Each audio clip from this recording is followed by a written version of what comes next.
Had trolls memes, அதாவது உங்களை பற்றின ஒரு மீம் நான் சொல்லி இப்போ பொதுவாக சொல்கிறேன் ப்ரோ, எல்லாருக்கும் எல்லாம் வரும் ப்ரோ, அதை தாண்டி தான் இருக்கணும், அவ்வளோதான். இது பார்க்காதவங்க யாருமே கிடையாது. விஜய் சார்லேருந்து அஜித் சார்லேருந்து இன்னைக்கு நரேந்திர மோடி சார் வரைக்கும் எல்லாருக்கும் அது நடக்கும், தாண்டி தான் வரணும், அவ்வளோதான். இப்போ உங்களையுமே ஹோஸ்ட் பண்ணுறதை பார்த்து 4 பேர் உங்களை ஏதாவது சொல்லுவாங்க, அதெல்லாம் பார்த்தீங்கன்னா நீங்கள் முன்னேறவும் முடியாது. ஓகே, முடிஞ்சால் அதுலேருந்து கற்றுக்கலாம், இல்லைன்னா தாண்டி போகலாம். மற்றபடி இதை அவ்வளோ பெரிய டாப்பிக்காக பேச வேண்டியதே இல்லை.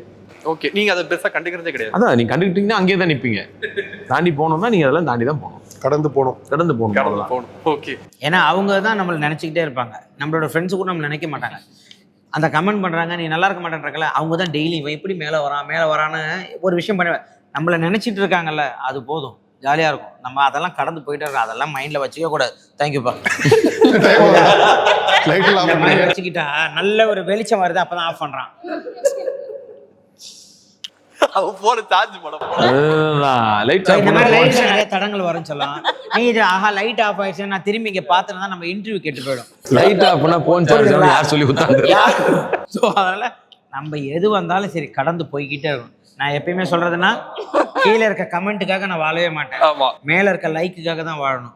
போயிட்டே இருக்க வேண்டியதான். எதா இருந்தாலும் ப்ரோ, மார்ச் 6ஆம் தேதி மார்ச் 6 மறந்துடாத.